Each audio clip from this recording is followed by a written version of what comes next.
an end.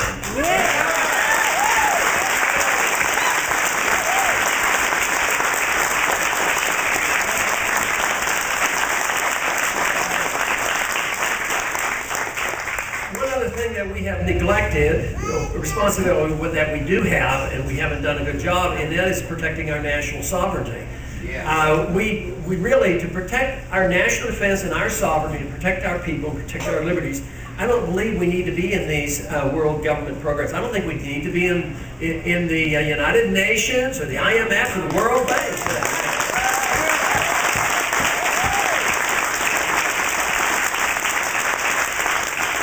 We have the World Trade Organization, which is another branch of the United Nations, and they're regulating all the trade to the benefit of special corporations, international corporations. And right now, they are working very hard to take total control of all the vitamins and traditional products in order for them to control it and control the licensing and the pricing around the world. In medicine and in a free society, the people get to make these choices, not the government.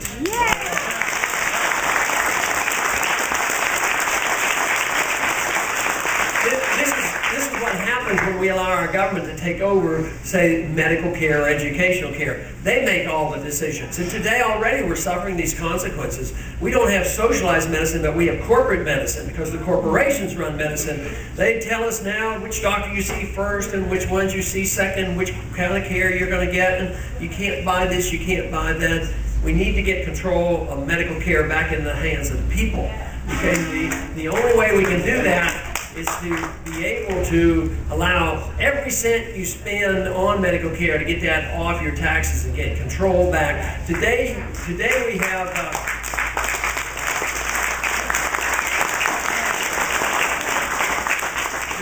a system of medicine where everybody gets charged the maximum. When I started medicine before all this managed care, everybody was charged the least amount. But now, even if you're not on a program, if somebody comes in, if it's an illegal alien even, a baby is delivered the next day, they're on Medicare and Medicaid, and then the hospitals and the doctors then bill and charge the most. Exactly opposite when the churches ran the hospital. Everybody was charged the least.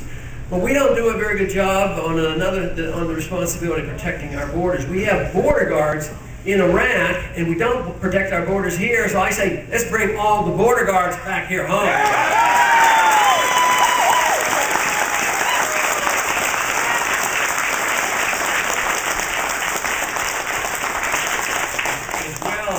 Guard units and the reserve units that deserve to be back here at home, as well as all of them. But you know, we as a people are taxed to go off and get involved in these military battles that do not serve our interests. And a lot of bombs are dropped. You can't imagine the hundreds of thousands of bombs that get dropped at our expense and not improving our relationships with the world. To tell you the truth, it usually makes it much worse. But we go over and bomb bridges and railroads and all these things, and we have to pay for that. Then we're taxed to rebuild their infrastructure. At the same time, look at what's happening to our infrastructure. Our bridges are falling down. We ought to argue that that money ought to be spent here at home on our own.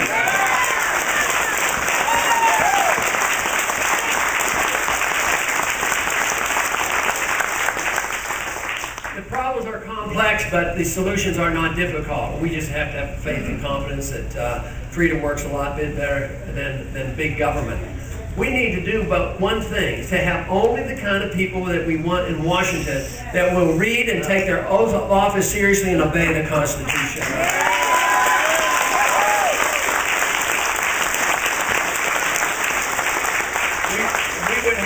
We would have a different foreign policy, different fiscal policy, and we would certainly have a different monetary policy. The monetary system is something I've talked about and complained about for years.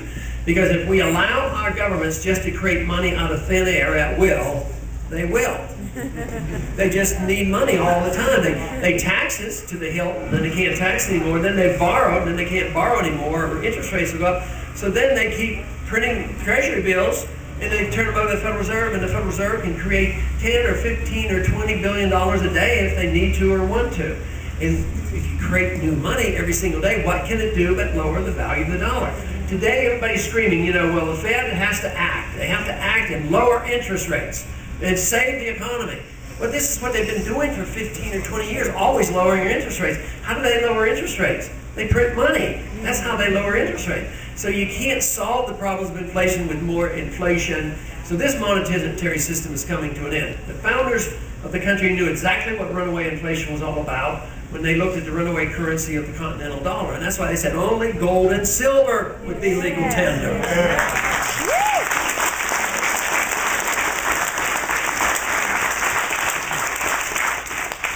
So I am delighted to know that when I present a program like this, how many people come together. I believe freedom in the Constitution brings people together because we're not telling other people how to run their lives. It's up to them. We don't tell other people how to spend their money. It's their money. Waste it if they want, but if not, you suffer the consequences, and we don't want to tell the people of the world how to live.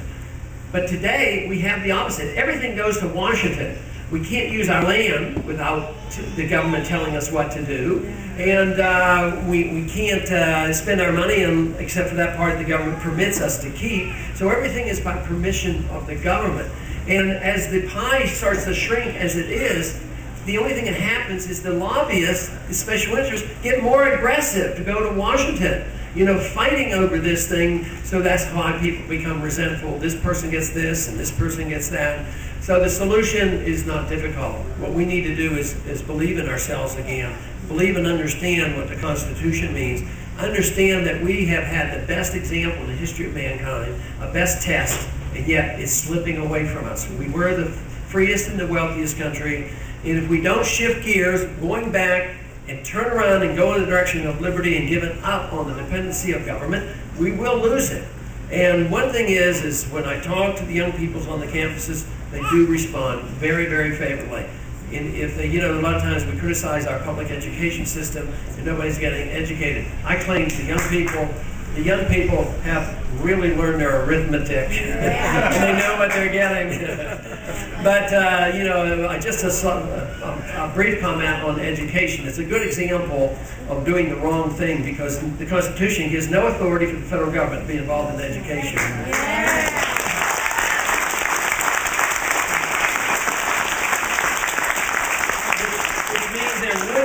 No Department of Education, no child left behind, and the parents would be in trouble.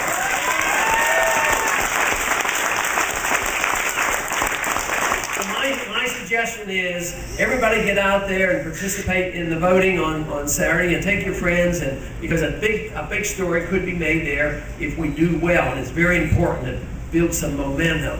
And this state is quite capable of doing this. This is a special state. There's a lot of freedom-loving people here, and we need to translate that into some real votes. And if we can do that, we can make some history here and shift this momentum. So I thank you very much for your attendance, and very pleased that you're here. And let's go forward, and let's preserve this greatness of this country. Thank you very much.